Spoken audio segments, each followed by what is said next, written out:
सुप्रभात प्यारे बच्चों। आज हम हिंदी व्याकरण पाठ 4 संज्ञा के बारे में जानेंगे। आपने अपनी पिछली कक्षा में भी संज्ञा शब्द के बारे में सुना होगा। आज हम संज्ञा व संज्ञा के भेदों के बारे में जानेंगे। बच्चों, संज्ञा क्या है?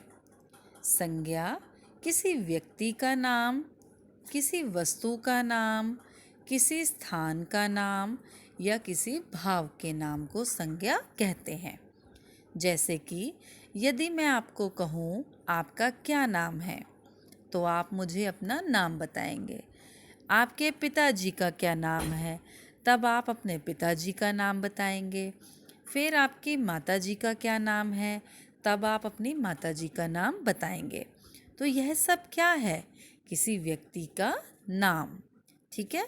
जैसे कि अगर आप यहाँ देखें, काजल, अंजू, यह किसी व्यक्ति के नाम है। किसी व्यक्ति के नाम। ठीक है। यह देखिए, काजल और अंजू, यह किसी व्यक्ति के नाम है। फ्रॉक, टॉफ़ी, माला, यह वस्तु के नाम है। जैसे कि इस चित्र में इस बच्चे ने हाथ में क्या ले रखा है? माला। इस बच्चे ने क्या ले रखा है? उपहार। ठीक है। तो यह सब क्या है? यह किसी वस्तु का नाम है।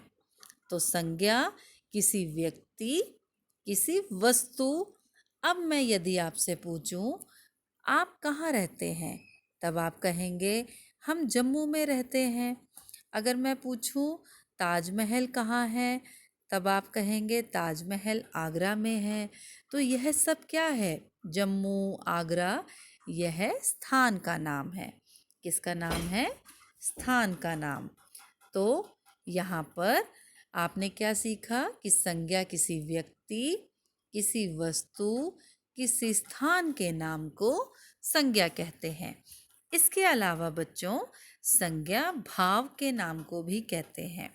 भाव का अर्थ होता है जैसे कि सुंदरता, खुशी, यह सब भाव हैं। ठीक है। इसको हम संज्ञा की श्रेणी में ही रखते हैं। तो यदि मैं आपको संज्ञा की परिभाषा पूछूं, तो संज्ञा किसी व्यक्ति, वस्तु, स्थान या भाव के नाम को संज्ञा कहते हैं। आपको यह भाषा अच्छे से समझ आ गई होगी। अब हम चलते हैं आगे। संज्ञा के भेद। बच्चों, आपने अपनी पहली कक्षा में भी यह पढ़ा हुआ है कि संज्ञा के 3 भेद होते हैं: जातिवाचक, व्यक्तिवाचक व भाववाचक। तो आइए जानते हैं कि संज्ञा के 3 भेद कौन कौन से हैं और इनका क्या अर्थ होता है। यह देखिए बच्चों, महात्मा गांधी ने भारत को आज़ाद कराया। यहाँ पर महात्मा गांधी किसी व्यक्ति का नाम और भारत किसी स्थान का नाम है ना। तो हमने, आप देखिए इसे ध्यान से, तो यह चित्र जो है रंगीन उससे लिखा हुआ है। दूसरे उदाहरण में, राम ने लंका के राजा रावण का वध किया। अब यहाँ पे नाम किस किस के हैं? राम का और रावण का, और जगह का नाम क्या है? लंका। ठीक है। तो यह क्या है बच्चों? यह किसी व्यक्ति, यदि संज्ञा में कोई व्यक्ति हो या किसी जगह का नाम हो, तो वह क्या होता है? व्यक्तिवाचक संज्ञा। यानी कि महात्मा गांधी का नाम लेते ही आपको समझ आ जाएगा कि हम किसके बारे में बात कर रहे हैं। ठीक है। तो व्यक्तिवाचक संज्ञा वह संज्ञा है जब कभी हम किसी विशेष व्यक्ति, किसी विशेष वस्तु या किसी विशेष स्थान के बारे में बात करें, तो वह व्यक्तिवाचक संज्ञा है। जैसे देखिए, ताजमहल, महात्मा गांधी, गंगा। अब ताजमहल का नाम लेते ही आपको पता चल गया कि ताजमहल क्या है?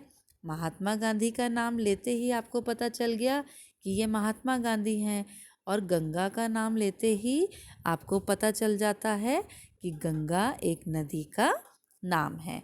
तो बच्चों, यह होता है व्यक्तिवाचक संज्ञा, जिसमें किसी विशेष व्यक्ति, विशेष स्थान या विशेष वस्तु का हमें ज्ञान हो।